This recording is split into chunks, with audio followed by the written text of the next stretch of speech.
시간이 되었습니다. 우리 이제 사도신경 하심으로 우리의 신앙을 하나님께 고백하겠습니다. 나는 전능하신 아버지 하나님 천지의 창조주를 믿습니다. 나는 그의 유일하신 아들 우리 주 예수 그리스도를 믿습니다. 그는 성령으로 잉태되어 동정녀 마리아에게서 나시고 본디오 빌라도에게 고난을 받아 십자가에 못 박혀 죽으시고 장사된 지 사흘 만에 죽은 자 가운데서 다시 살아나셨으며 하늘에 오르시어 전능하신 하나님 아버지 우편에 앉아 계시다가 거기로부터 살아있는 자와 죽은 자를 심판하러 오십니다.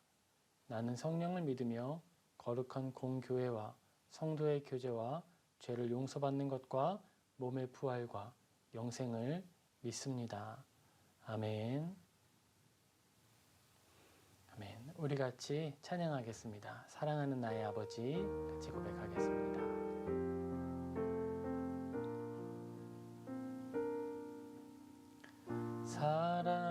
사랑하는 나의 아버지 이름 높여드립니다. 주의 나라 찬양 속에 임하시니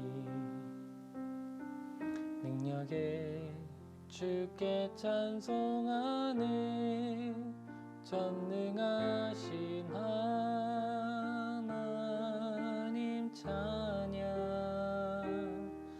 언제나 동일하신 주 전능하신 하나님 찬양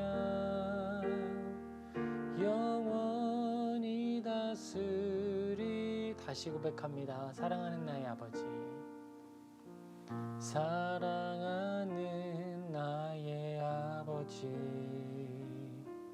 이름 높여드립니다. 주의 나라 찬양 속에 임하시니 능력에 주께 찬송하네 전능하신 하나님 찬양 언제나 동일하신 주 전능하신 하나님 찬양 영원히 다스리네 나 주의 이름 높이리 나 주의 이름 높이리 나 주의 이름 높이리 하늘 높이 올린 깃발처럼 주님의 이름 높이리 전능하신 하나님 찬양 언제나 동일하신 주 전능하신 하나님 찬양 영원히 다스리네. 우리 시간 잠시 기도하겠습니다. 잠시 기도할 때에는요 하나님 우리가 이 예배를 통하여 하나님의 거룩한 이름 더 높여드리기를 원합니다. 우리의 모든 존재로 주님 찬양하길 원합니다 라고 하나님 경배하는 기도를 같이 드리시겠습니다. 아버지 이 예배의 주인은 하나님이십니다. 하나님이 이 예배의 주인이시고 우리의 왕이십니다. 이 자리에 좌정하여 주옵소서. 이 자리에 임재하여 주옵소서. 주님께서 이 땅 가운데 베풀어 주신 그 극렬하신 이름 예수 그리스도 우리가 오직 그 이름을 높이고 찬양하기를 원합니다. 복음을 전하되 교회를 알리는 것이 아니라 예수 그리스도의 그 이름을 전파하기를 원합니다. 하나님 우리가 진정으로 예수님의 이름에 매여서 주님의 사랑에 매여서 살아가는 자 예배하는 자 신령과 진정으로 주님을 찾는 자 되게 하여 주시옵소서. 내 눈 주의 영광을 보내 우리 같이 고백하겠습니다.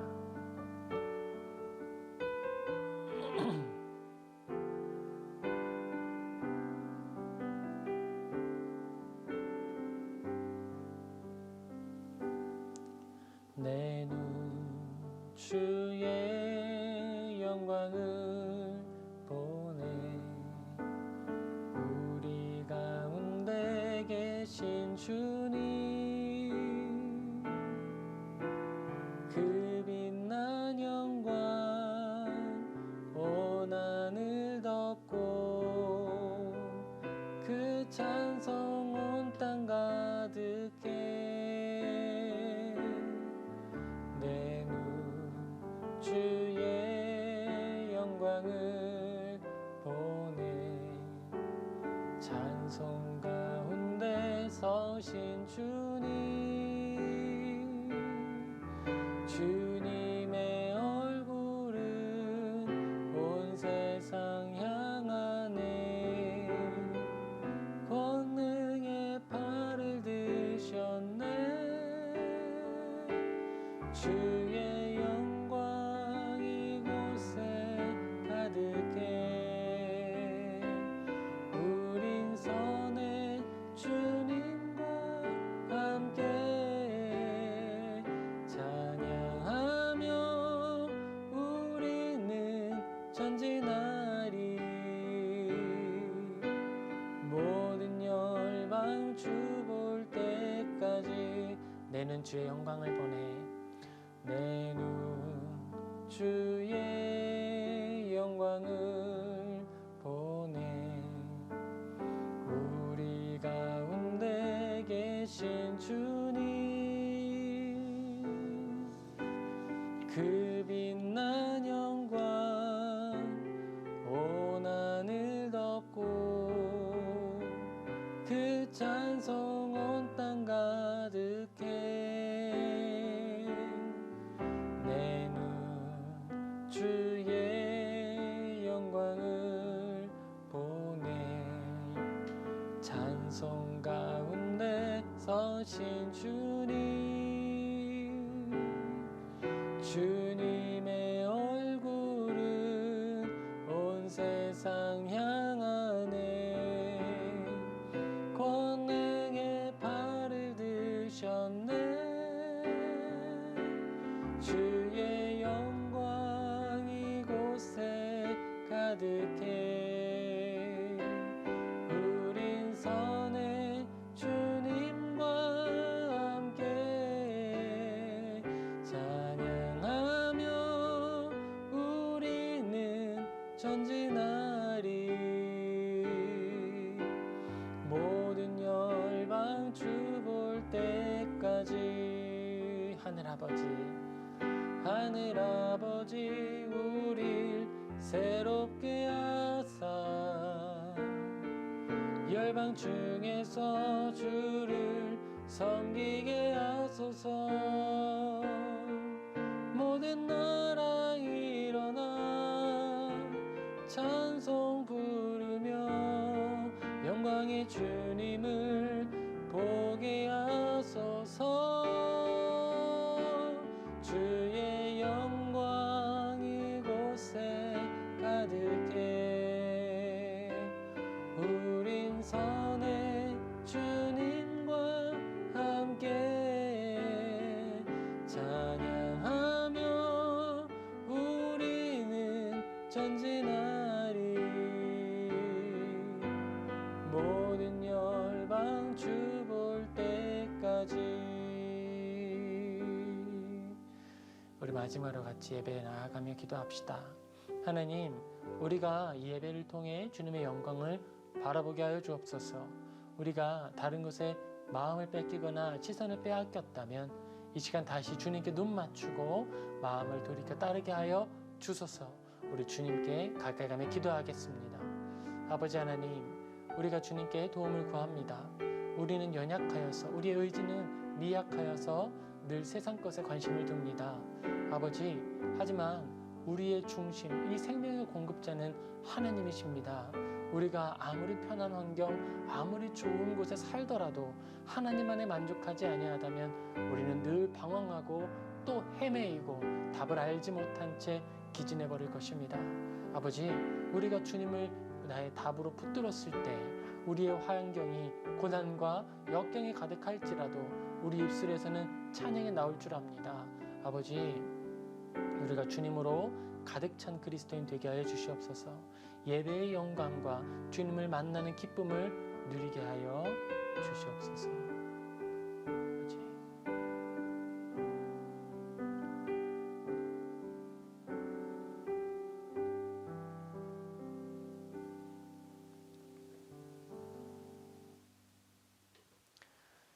사랑과 내가 충만하신 아버지 하나님, 우리 이 시간 하나님께 기도로 나아갑니다.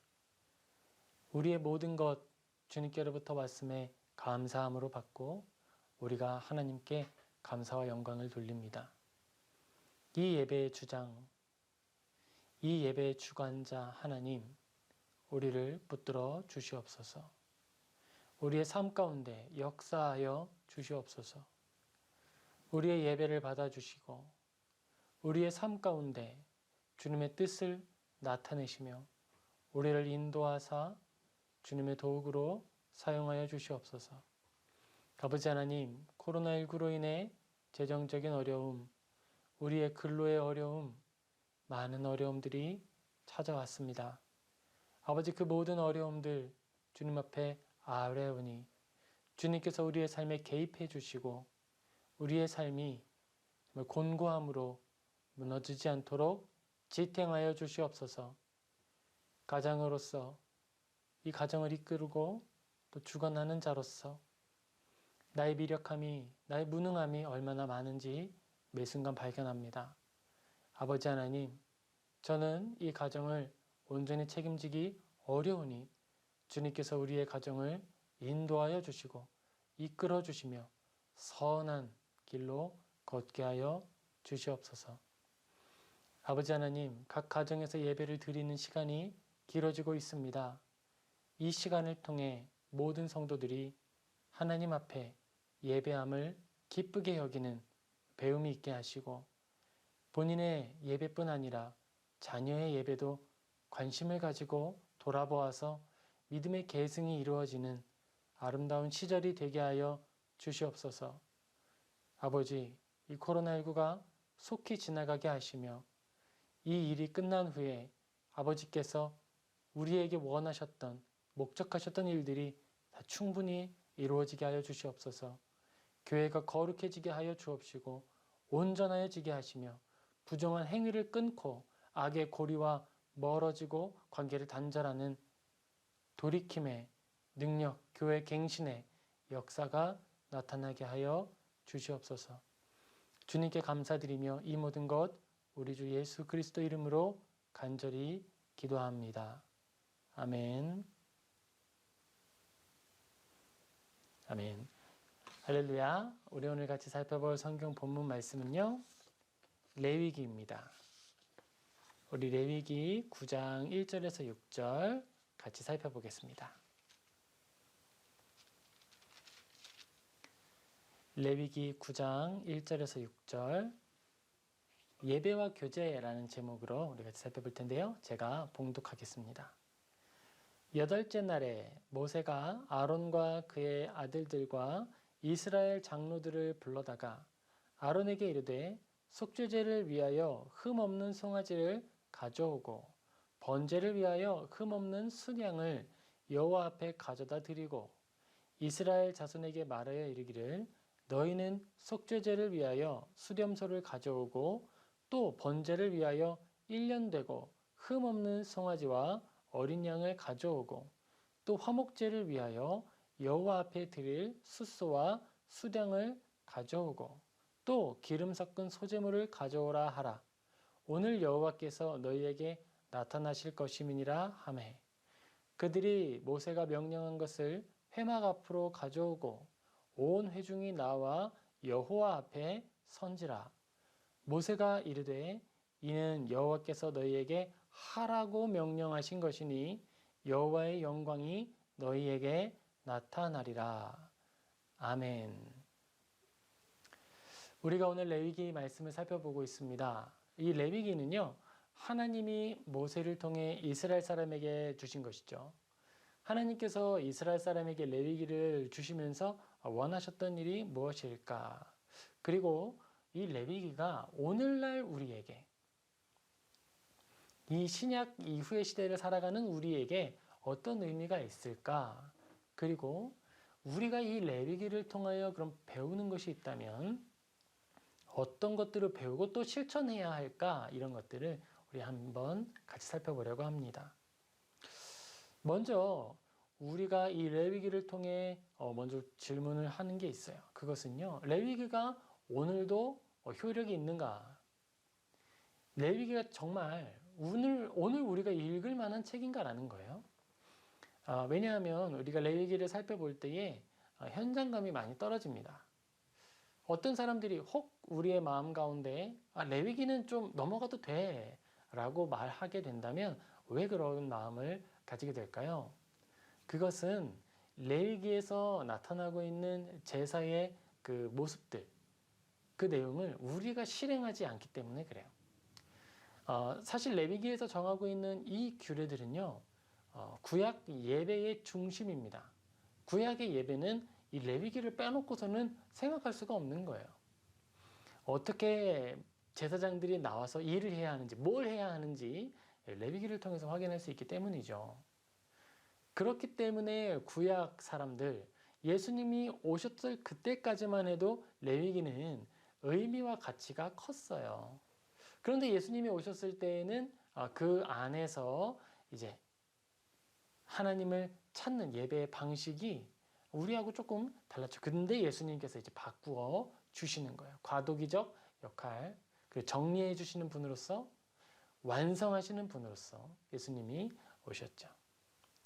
그렇기 때문에 우리에게 있어서 레위기는 연속성이 있는 것도 있고 불연속한 것도 있습니다. 우리가 실제로 양의 피를 뿌리거나 소를 잡거나 비둘기를 하나님 앞에 드렸다면 정말 우리가 재밌게 읽었을 거예요. 시각적인 내용을 알고 있으니까. 그런데 그런 내용이 없는 상태에서 레위기를 살펴보기 때문에 다소 더 어렵게 느껴지는 거죠. 우리가 지금 창세기로부터 이제 레위기를 쭉 같이 가고 있어요. 성경을 읽다 보면 가장 막히는 부분이 바로 레위기죠. 오늘 우리가 이렇게 좀 레위기에 대해서 거리감을 많이 느끼게 되는데요. 그 부분을 좀 같이 해소하고, 그리고 레위기 역시 하나님께서 주신 귀하고 거룩한 말씀이다라고 하는 이해 안에서 같이 예배 드릴 수 있으면 좋겠어요. 요한복음 4장 24절에 이렇게 기록됩니다. 하나님은 영이시니 예배하는 자가 영과 진리로 예배할지니라. 자, 이 말씀 속에서 우리가 발견하는 건 무엇이죠? 하나님은 영이시다. 또 그렇기 때문에 예배하는 자는 영과 진리로 예배해야 한다. 어떠세요? 신약적 표현으로 느껴지시죠? 신약의 예배에 있어서 약간 우리가 조심해야 하는 게 있다면 이 부분이에요. 영적인 것을 오늘의 현실과 동떨어진 것으로 이해해서 예배는 어떤 종교적 행위, 물을 떠다 놓고 정한석을 떠다 놓고 손을 빌며 빌었던 그런 과거의 그런 복을 기원하는 행위 정도, 제사 정도, 그런 정도로 치환하고 우리의 삶은 그것과 별개로 내가 빌었던 복이 나타나는 공간으로 이렇게 생각을 해서 그 둘을 분리해서 생각하는 것을 우리는 주의해야겠습니다. 레위기에서는요, 사실 굉장히 예배라고 하는 게 현장감이 있는 거였어요. 오늘 내가 손으로 소의 이 콧들에 뚫고 있는 이 소, 고삐를 쥐고 가는 거예요. 끌고 가는 것부터 예배가 시작이 됩니다. 양을 끌고 가는 것부터 예배가 시작이 되죠. 그리고 예배당, 이제 성막 가까이 가면 피비린내가 나기 시작하는 거예요. 동물이 저 앞에서부터 막 죽어나갑니다. 동물의 피가 흘러서 막 신는물처럼 흘러가는 거예요. 줄이 사람들이 쫙 서 있고요. 모든 사람들이 다 한 곳에서 예배를 드려야 되니까 다 그곳에서 동물이 죽어나가니까 얼마나 연속적으로 동물들이 죽는 소리가 들려오겠어요? 그리고 저쪽에서 고기 굽는 냄새, 고기 타는 냄새가 막 납니다. 그런 현장감이죠. 우리가 동물의 울음소리가 크게 들릴수록, 고기가 불에 타는 소리가 크게 들릴수록 더 알게 되는 거예요. 아, 이제 내 차례가 다가오고 있구나라는 거예요. 이런 상황 속에서 하나님은 영이시니 예배하는 자가 영과 진리로 예배할지니라. 그들에게 어떻게 적용이 될까요? 그래, 하나님은 영이시지. 하나님은 영이시지. 줄 서 있는 것 자체가, 하나님께 나오는 그 여정 자체가, 본토 집을 떠나서 하나님께 예배하기 위해 멀리 있는 예루살렘으로 이동하는 그 여정 자체가 예배인 것이죠. 훨씬 더 현장감을 가지게 되는 거예요. 이스라엘 사람들은 그렇게 하나님 앞으로 나아갔습니다. 자, 그렇게 나아가는데요. 하나님께서 모세에게 말씀을 주시고 모세가 그것을 적용하면서 이렇게 이야기합니다. 모세가 이르되 이는 여호와께서 너희에게 하라고 명령하신 것이니 여호와의 영광이 너희에게 나타나리라. 모세가 이르되 이는 여호와께서 너희에게 하라고 명령하신 것이니 여호와의 영광이 너희에게 나타나리라. 하나님이 하라고 하신 거라고 이야기를 합니다. 하나님께서 정하신 것이다. 하나님은 충만하신 분이십니다. 하나님은 부족함이 없으시죠. 하나님께 우리가 소를 드리고 건물을 드리고 내 금을 올려드린다고, 금을 불태워서 다 드린다고 해서 하나님이 그 금으로 옷을 지어 입으시거나 하나님이 그 소고기를 드시거나 하나님께서 우리가 드리는 예물의 값어치 또는 그 돈을 취하시는 분이십니까? 결코 아니죠. 하나님은 영이십니다. 영이시기 때문에 우리가 물질로 드리는 것이나 행위로 드리는 어떤 것이라도 하나님께 직접 상달되지는 않는 거예요. 아니, 하나님이 그 일을 통해 유익을 얻으시는 게 아니에요. 어떤 의미가 있을까요? 그것은 하나님께서 의미를 부여해 주실 때의 가치가 있는 겁니다. 레위기의 이 제사제도에 대해서 우리 한 번 더 생각을 해보겠습니다. 히브리서 7장 27절입니다. 그는 저 대제사장들이 먼저 자기 죄를 위하고 다음에 백성의 죄를 위하여 날마다 제사 드리는 것과 같이 할 필요가 없으니 이는 그가 단번에 자기를 드려 이루셨음이니라. 예수님께서 드리신 제사의 독특함을 드러내고 있습니다. 자, 레위인들이 드리는 그 고기 불태우는 제사나 레위인들에게 이스라엘 사람들이 가져왔던 금이나 은이나 해달의 가죽들이 하나님께 아무런 유익이 없다고 제가 이야기했습니다. 그러면 하나님이 그 예물을 직접적으로 필요하시지도 않고 하나님께서 그 고기 냄새를 즐기시지도 않는데 그게 어떤 의미가 있을까라고 했을 때에는요, 이스라엘 사람들은 이 일을 통해 이루어질 완성을 바라보았다라고 그 의미를 부여하는 거예요. 소를 죽이는데 어떻게 그 소가 사람의 죄를 대신하겠습니까? 소가 사람의 값어치보다 떨어지잖아요. 하지만 이스라엘 사람들은 소의 죽음을 통해 확인하는 거예요. 소의 죽음을 통해 내가 죽어야 할 죽음을 어떤 대신할 존재가 필요했다라고 하는 걸 확인하는 거예요. 그리고 그 소를 드림으로써 이스라엘 사람은요, 자신의 재정, 그 재산에 대해서 일정량을 비워내게 됩니다. 이 굉장히 중요한 거예요. 이 소라고 하는 것은요, 과거에, 지금도 굉장히 비싸죠. 과거에는 정말 그 집안의 가장 크고 귀한 재물이었습니다. 자기의 집에서 가장 값어치가 있고 의미 있는 것을 하나님께 드리는 거예요. 양도 마찬가지죠. 양을 번식하고 양이 늘어나는 건 그 가정이 부유해진다는 거예요. 양으로부터 얻는 고기, 기름, 가죽, 그 모든 것들이 가정을 윤택하게 하는 것이죠. 하나님 앞에 자신의 것을 내어드린다라고 할 때에는 먼저 짐승의 죽음을 봄으로써 아하, 나의 죄가 이렇게 심각한 것이구나 라고 하는 걸 알고요. 그리고 또 그 심각한 손실, 어떤 의미에서는 경제적 부담을 짊어지는 그 일을 통해서 정결한 그 의식의 값어치를 피부로 느끼는 거예요. 하나님께서 우리를 가르치실 때는요, 시청각 자료를 사용하시고요, 충분한 교보제를 다 사용하십니다. 우리가 하나님 앞에 예배를 드리는 데에 어떠한 무게감으로 나아갈 것인가?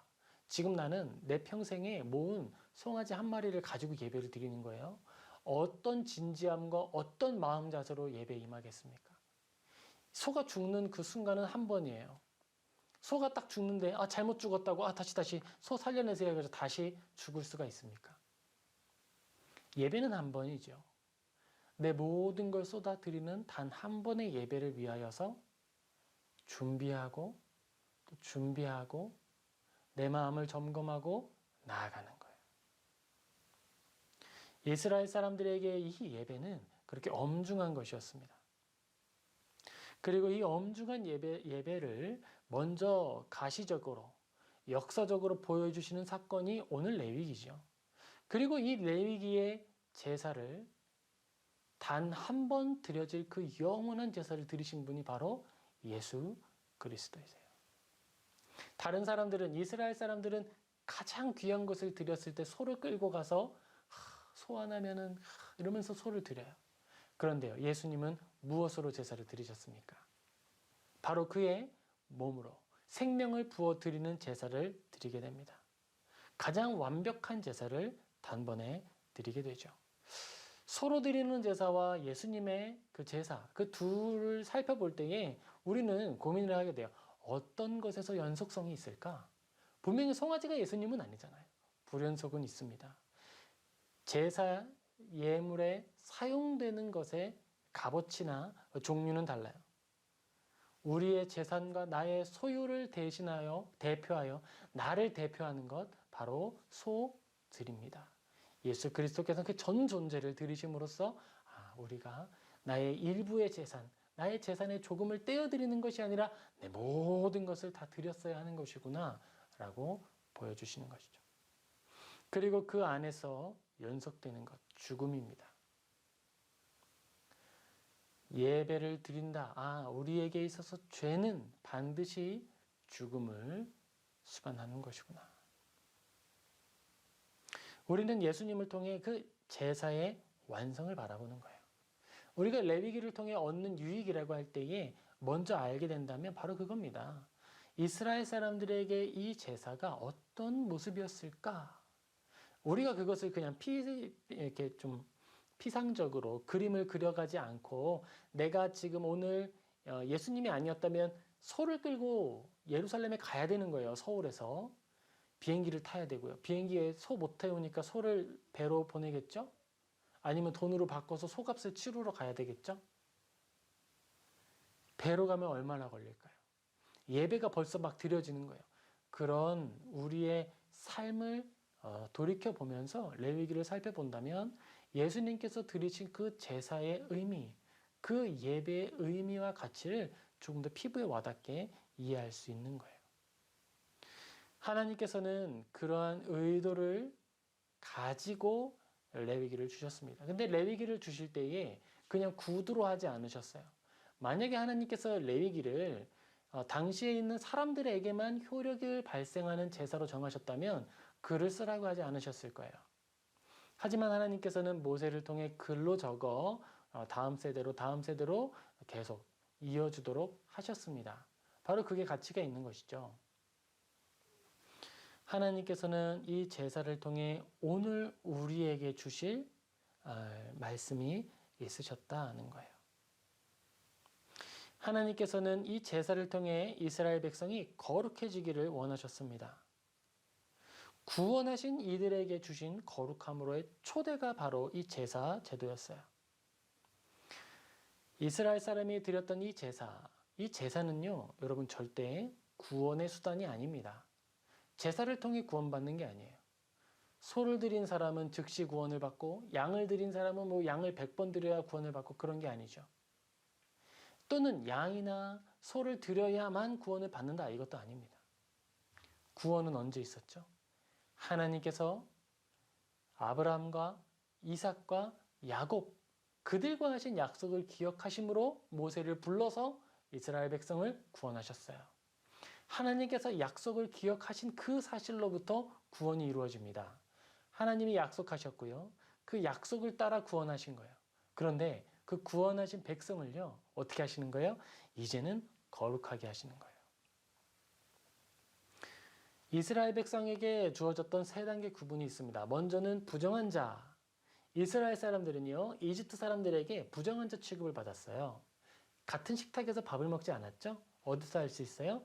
요셉이 그의 가족들이 왔을 때 같은 식탁에서 밥을 먹지 않았습니다.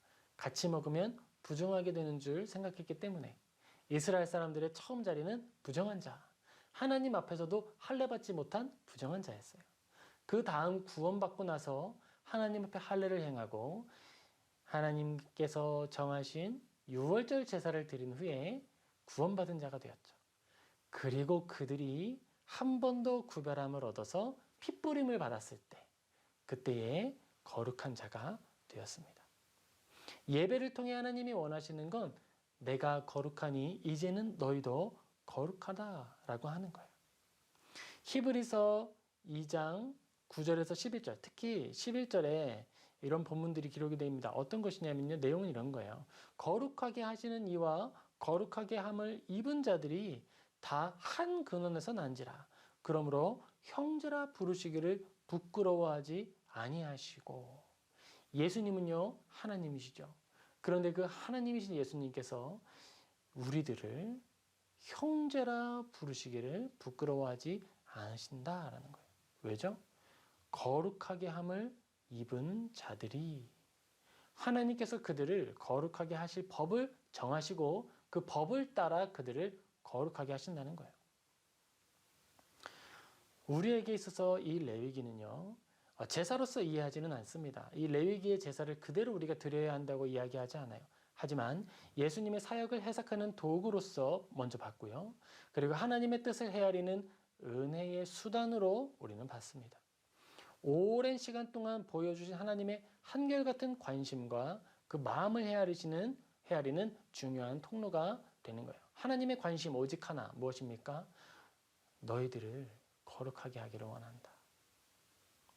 내가 거룩하니 너희도 거룩하여라.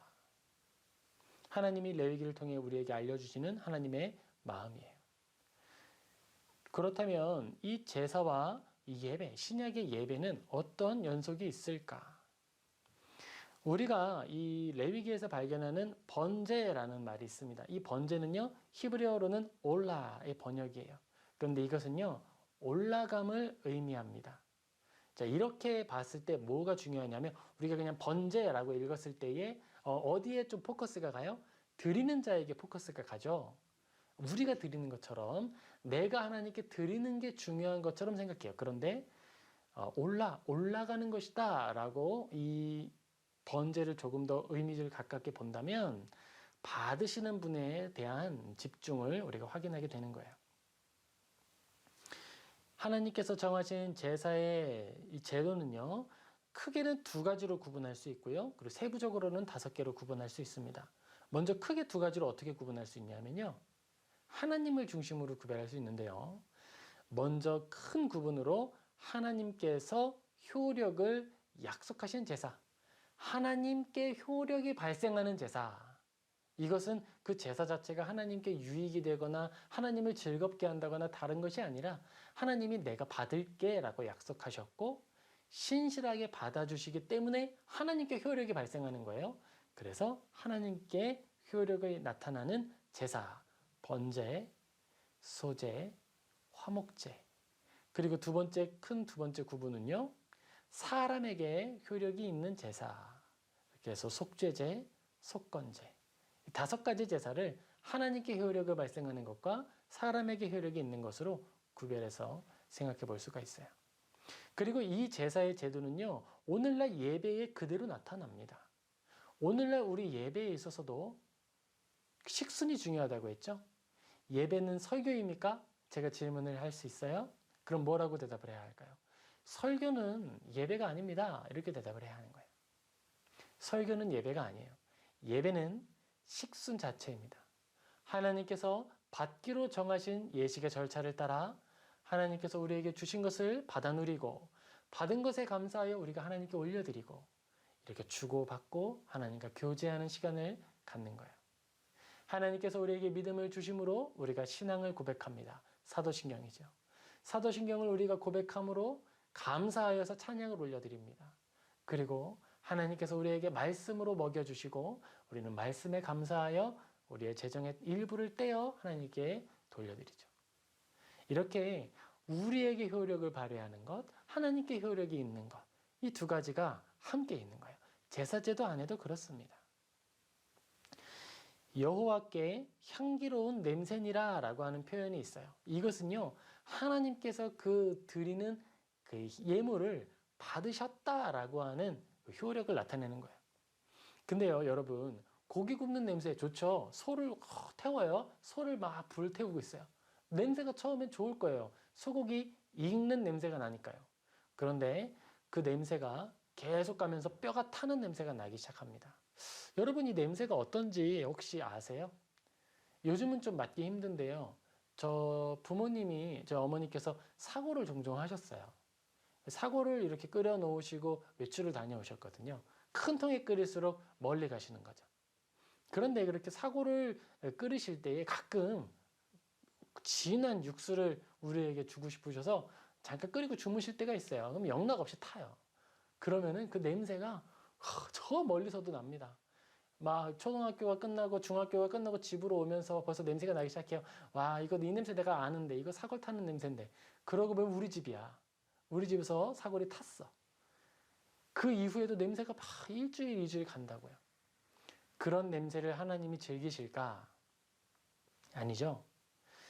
여호와께 향기로운 냄새니라, 이것은요, 그 향기 자체가 하나님께서 워낙 즐기는 그런 냄새다, 이런 의미가 아니라 받기로 정하셨고 기뻐 받으셨다라는 거예요.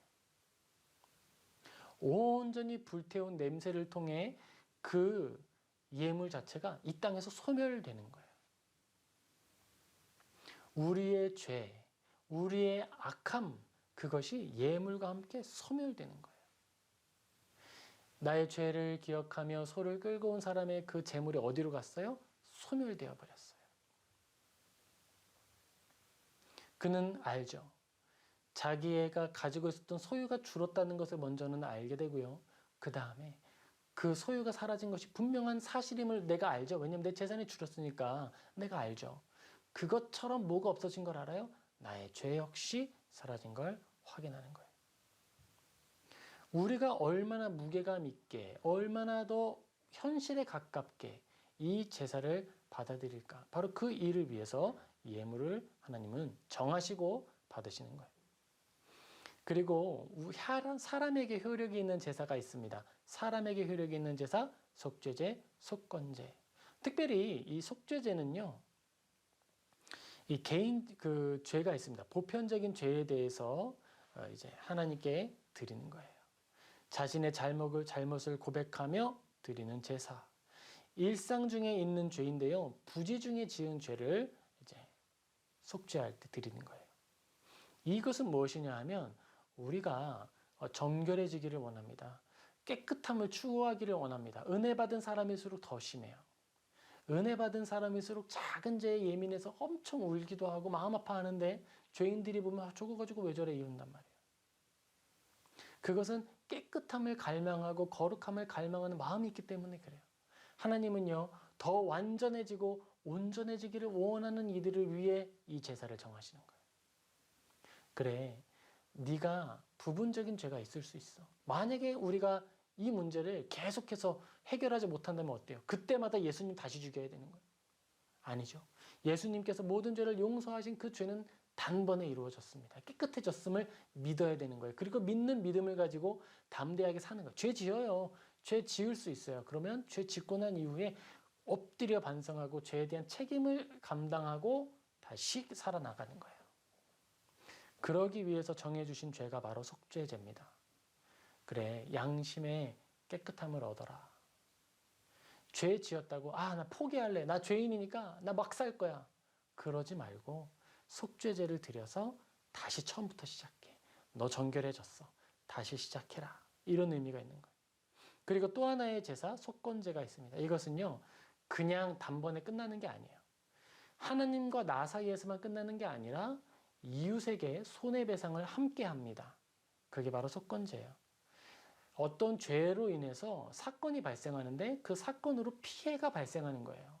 그래서 손실이 발생했어요. 나에게만 있는 손실이 아니라 나의 이웃을 향한 손실이 발생했을 때 이것은 나와 하나님과의 관계로 모든 게 해결되지 않는다는 거예요. 이걸 해결하기 위해서는요, 하나님 앞에 제사를 드려야 되는데 그 전에 이 예물에 대한 이 비용에 대해서 갚아줘야 돼요. 원래 비용의 20%를 더 붙여서 갚아야 돼요. 그냥 문제만 해결하는 것이 아니라 관계의 회복을 의미합니다. 하나님께서 우리에게 주신 이 제사 제도를 통해 우리가 확인하는 거예요. 아하, 하나님은 사람과 하나님 사이의 관계에만 집중하시고 그것이면 되었다라고 말하시는 분이 결코 아니구나. 사람과 사람 사이의 관계, 그리고 사람의 양심에 대해서도 관심을 가지실 뿐만 아니라 길을 만들어주시는 분이구나라고 하는 걸 아는 거예요. 베드로에게 예수님이 말씀하시죠. 너 나에게 발을 내어라. 내가 발을 씻겨줄게. 아니요, 예수님 안 됩니다. 그러면 너하고 나하고 관계가 없다. 그러면 나를 온몸 다 씻겨주십시오. 아니, 한번 깨끗하게 된 자는 발밖에는 씻을 것이 없다.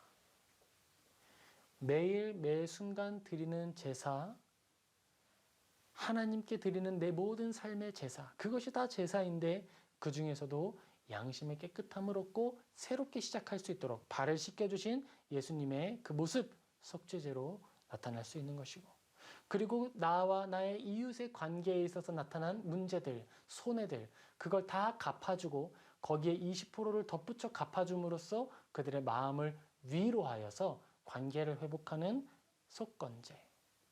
그리고 하나님과 사람 사이에서 우리가 하나님 앞에 거룩하게 드려지도록, 우리를 거룩하게 받아주시도록 하는 제사, 이런 것들이 정해져 있는 것이죠. 하나님께서는 이 제사 제도를 절대 폐하시지 않으셨어요. 하나님께서 정하신 하나님께 효력을 발휘하는 제사, 이것은요, 예수 그리스도를 통해 십자가에서 이루셨습니다. 하나님께 효력을 발휘하죠. 예수님의 죽으심은 하나님께 효력이 있습니다. 하나님의 공의를 완성하고요, 죄인인 우리를 받아주시죠.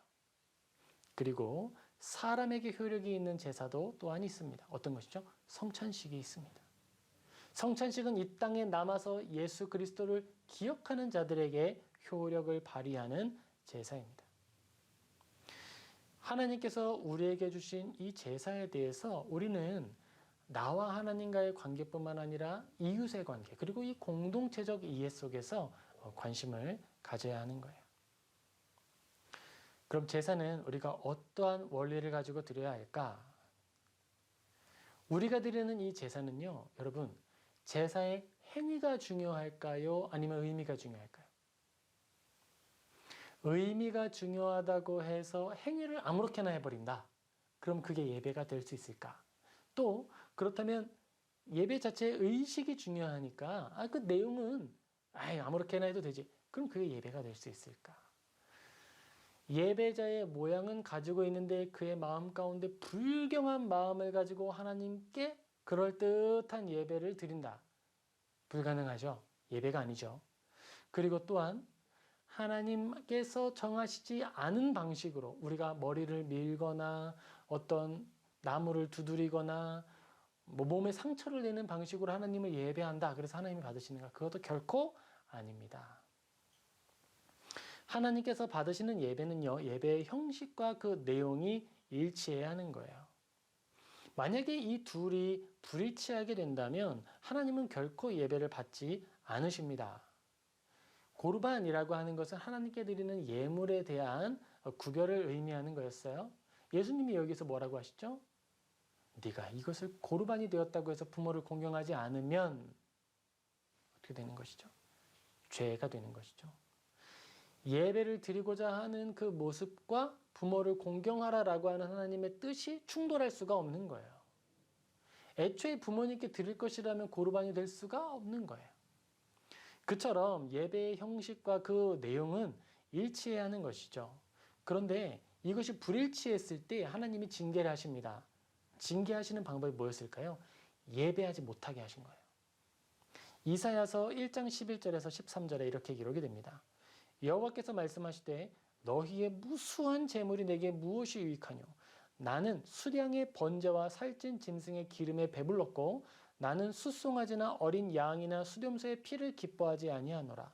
너희가 내 앞에 보이러 오니 이것을 누가 너희에게 요구하였느냐? 내 마당만 밟을 뿐이니라. 헛된 죄물을 다시 가져오지 말라. 분향은 내가 가증히 여기는 바요. 월삭과 안식일과 대회로 모이는 것도 그러하니 성회와 아울러 악을 행하는 것을 내가 견디지 못하겠노라. 우리가 거룩한 모임으로 모입시다 라고 하면서 그 안에서 죄 짓고 있는 걸 하나님이 싫어하신다고요. 거룩한 모임과 함께 악을 행하는 것을 하나님이 기뻐하지 않으시는 거예요. 이것은 하나님께 드리는 예물입니다 라고 말하면서 자기의 유익을 챙기는 자들을 하나님은 기뻐하지 않으신다는 거예요. 우리가 하나님의 성전을 지읍시다 라고 하면서 화려하기는 하지만 죄로 똘똘 뭉친 건축물을 유지하는 데 하나님은 기뻐하시지 않는다는 거예요. 예배의 형식과 그 내용에 있어서 예배를 드리고자 하는 간절함과 예배를 드리는 그 순수함, 그 깨끗함, 그것이 일치해야 한다는 거예요. 예배를 드리려고 하는 마음은 열심히 해요. 그런데 그 안에 불법이 가득해요. 그러면 그 예배 받으신다고요? 받지 않으시는 거예요. 그러면 그 불법과 합법을 어떻게 결정할 거냐? 먼저는 우리의 도덕법까지 나아간다는 것을 기억합시다. 도의적 책임의 영역까지 기독교는 가져가는 거예요. 그냥 규제된 법으로서는 당연한 거예요. 거기에서부터 충돌하고 거기에 불법이 나타나면요. 그거는 그냥 불법이에요. 기독교의 법은 그 규제된 법, 그 모든 것을 지킬 뿐만 아니라 도의적 책임까지도 지키기 위해 노력하는 거예요. 그게 교회잖아요. 그런데 어떤 교회가 드러난 법에서도 온전하지 않은 것을 자행하고 예를 들면 이렇게 합시다. 교역자도 규별을 받죠. 사례를 받습니다. 자, 교역자가 사례를 받는데 사례를 조금 속입시다. 10만 원을 속이면 나라에서 지원을 받을 수 있답니다. 그러면 그런 것을 좀 속이는 것을 좀 하면 어떨까요? 어때요? 교회에 유익이 되고 교회 재정에 유익을 끼치는 게 맞죠. 그런데 그 방법이 어때요? 불법이죠. 이게 뭐예요? 성회와 아울러 악을 행하는 것을 내가 견디지 못하겠다. 헛된 재물을 다시 가져오지 말아라. 너희들이 나한테 모이는 걸 누가 요구했냐? 하나님이 말씀하시는 거예요. 우리는 바로 이 부분에서 좀 고민을 가지고 경각심을 가져야 합니다. 예배의 형식과 그 내용은요, 일치해야 하는 거예요. 레위기를 통해서 또 우리에게 알려주시는 것이 있습니다. 그것은요, 하나님께서는 이스라엘 이 나라를 제사장 나라로 세우기를 원하셨다는 거예요. 제사장은 어떤 사람이죠? 나 혼자 제사 드리는 사람인가요? 아니죠. 제사장은 다른 나라, 다른 이웃, 나 이외의 다른 예배에 참여하는 자들이 예배를 드릴 수 있도록 돕는 사람들이에요. 국가적으로 이 일을 수행한다. 그럼 뭘까요? 이스라엘을 통해 드러난 하나님의 역사를 보고 다른 나라들이 참여했을 때 그들에게 하나님을 알리고 예배할 수 있도록 돕는 나라, 가르치는 나라. 이것을 개인의 영역으로 적용해 봅시다. 나를 하나님이 어떻게 만드신다고요? 예배자로. 그런데 그 예배자는요, 참여만 하는 예배자는 아니에요. 예배를 채널 돌리듯이 이렇게 보고서 잘하네, 개콘 보듯이 오늘 웃기네, 오늘 잘했네, 오늘 은혜 됐네, 평가하는 예배자 아니죠. 예배를 드리는 자. 지금 나는 나의 자리에서 예배 참여자로, 예배자로 참여하지만 내가 하나님께서 흩어내실 때에는 어떤 사람이 되는 거예요? 예배를 빚어내는 자가 또 돼야 하는 거예요. 내가 하나님께 예배를 드리고 또 다음 세대를 찾아가서 다음 세대의 예배를 세워주는 자가 또 되는 것이죠. 이스라엘 사람들에게 하나님이 원하셨던 것은요, 내가 거룩하니 너희도 거룩하여라. 하나님의 자리까지 그들이 오기를 원하셨던 거예요. 나의 자녀가 되어서 너희들이 예배 잘 드리면 다른 사람들이 예배 드리는 것도 좀 가르쳐 줘라. 제사장의 사역은 제사장적 국가의 기능과 활동의 특징을 따라 하는 거예요. 제사장의 사역은 확장입니다. 만인 제사장, 우리 모두가 제사장의 역할을 감당하는 거예요.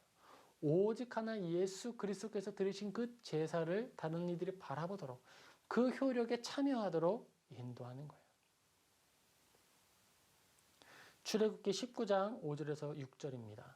세계가 다 내게 속하였으니 너희가 내 말을 잘 듣고 내 언약을 지키면 너희는 모든 민족 중에서 내 소유가 되겠고 너희가 내게 대하여 제사장 나라가 되며 거룩한 백성이 되리라. 너는 이 말을 이스라엘 자손에게 전할지니라. 내 언약을 지키면 하나님께서 정하신 일들을 하면 너희는 모든 민족 중에서 내 소유가 되겠고 하나님의 특별한 소유임이 드러나는 증거가 있는데 그것은 언약을 지키는 거예요. 내가 하나님의 소유입니다. 우리가 고백하죠. 그리고 그것을 어떻게 체감할 수 있어요? 내가 하나님의 뜻을 수행할 때 체감하는 거예요. 너희가 내게 대하여 제사장 나라가 되며 또 공적 기관으로서 역할을 감당하게 된다는 거예요. 거룩한 백성이 되리라. 그 안에 속한 자로 취급을 받고 효력을 누린다는 겁니다. 우리가 하나님께 예배를 드린다는 것을 이렇게 의미가 있어요. 그리고 또한 우리가 이 시대, 그리고 코로나로 어려워진 이 시대에 한 번 더 깊이 생각해야 할 것이 있습니다. 그것은요, 제사와 교제예요. 오늘 설교 제목이죠. 예배와 교제. 하나님께서 우리에게 정해주신 예배, 이 제사 제도는 하나님과의 관계로만 충족되는 것이 아닙니다. 화목함이 있어야 돼요.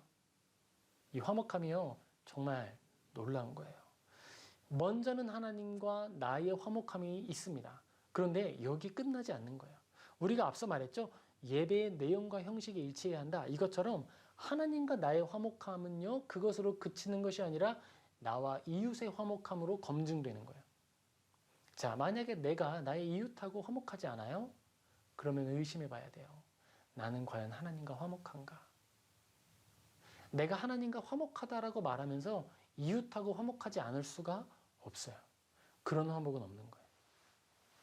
하나님 앞에 부정한 죄를 지으면서 이게 예배입니다라고 말할 수 없는 것처럼 나의 이웃에 대하여서 불의하거나 이웃을 험악하게 대하는 상태로 하나님께 나는 온전한 사람입니다라고 말할 수가 없어요.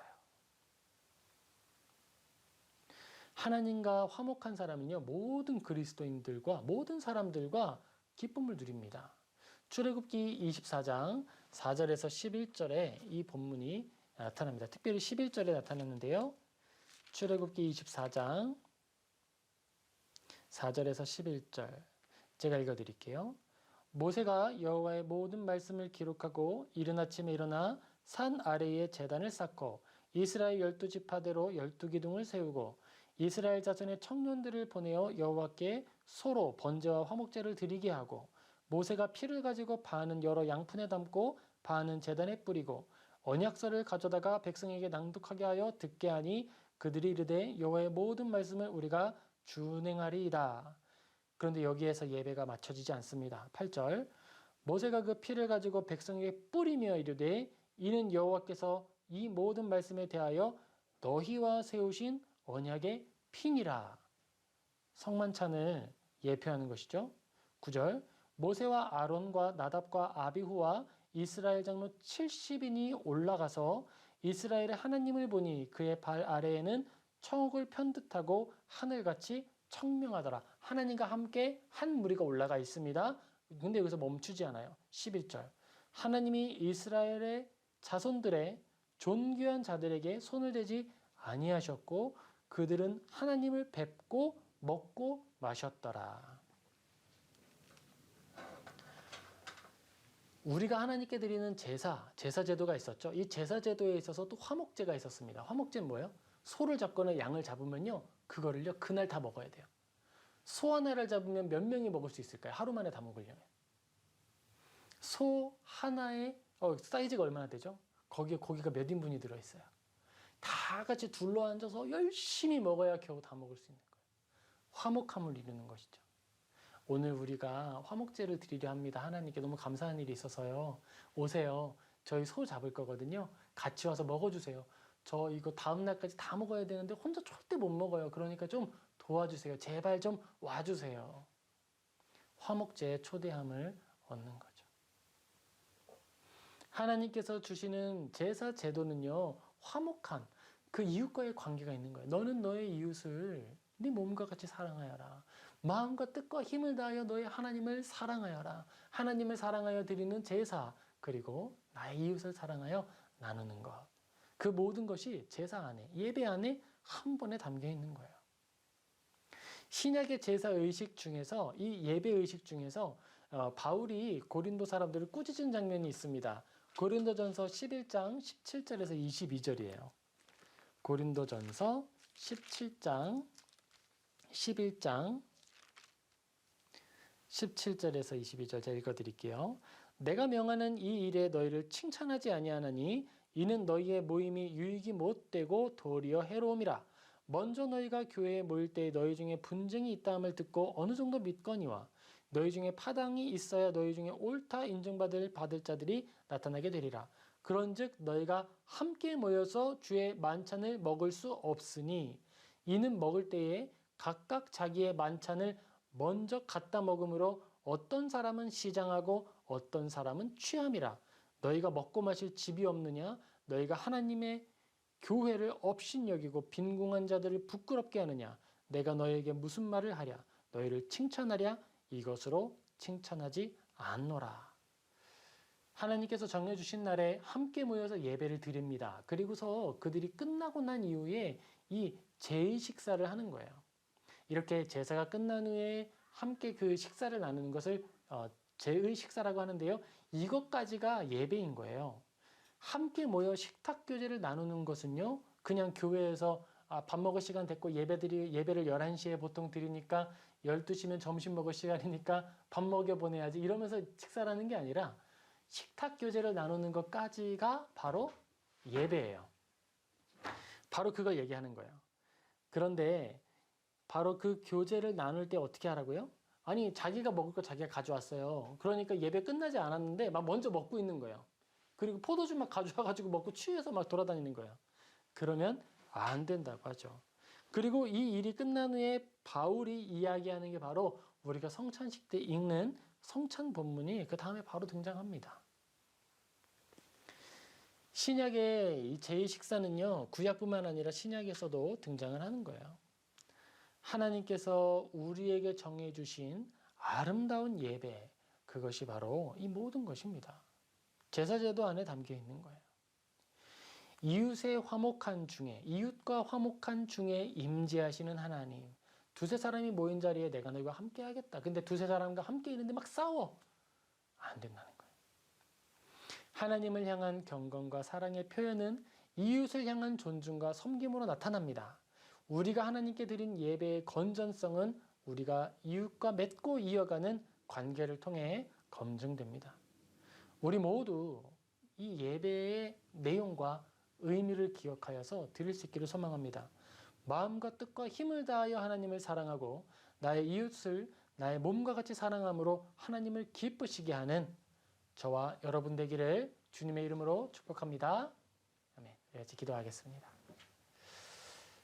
사랑의 은혜가 충만하신 아버지 하나님, 아버지께 감사를 드립니다. 하나님은 완전하시고 온전하셔서 충만하십니다.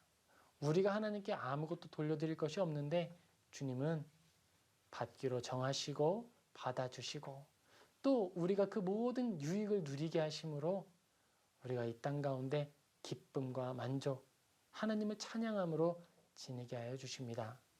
아버지 하나님, 이 모든 땅 가운데 하나님을 예배하는 바른 예배자들이 세워지게 하여 주시옵소서.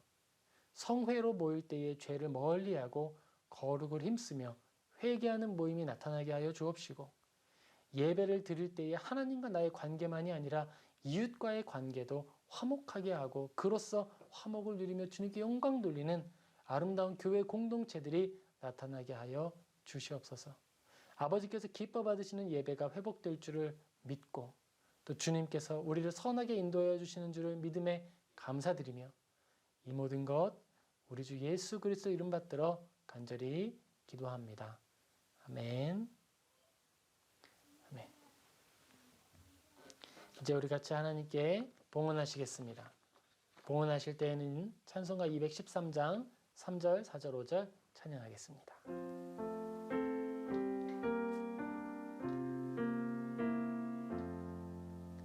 나의 음성 들으니 주여 받아주셔서 주의 진리 말씀만 전파하게 하소서. 나의 보화 드리니 주여 받아주셔서 하늘 나라 위하여 주 뜻대로 쓰소서. 나의 시간 드리니 주여 받아주셔서 평생토록 주 위에 봉사하게 하소서. 아멘.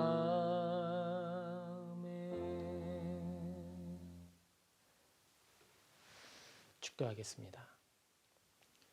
이제는 주 예수 그리스도의 은혜와 하나님의 사랑과 성령의 교통하심이 이 자리에 하나님께 신령과 진정으로 예배하기를 원하는 모든 이들의 머리 위에 이제로부터 영원토록 항상 함께 있을지어다.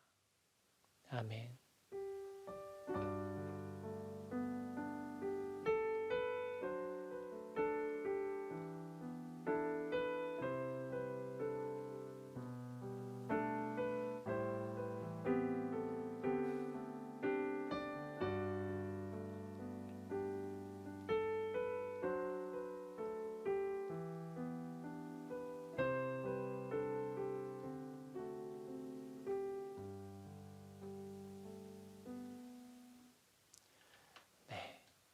이것으로 예배를 모두 마치겠습니다.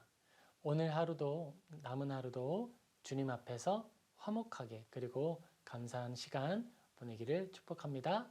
감사합니다.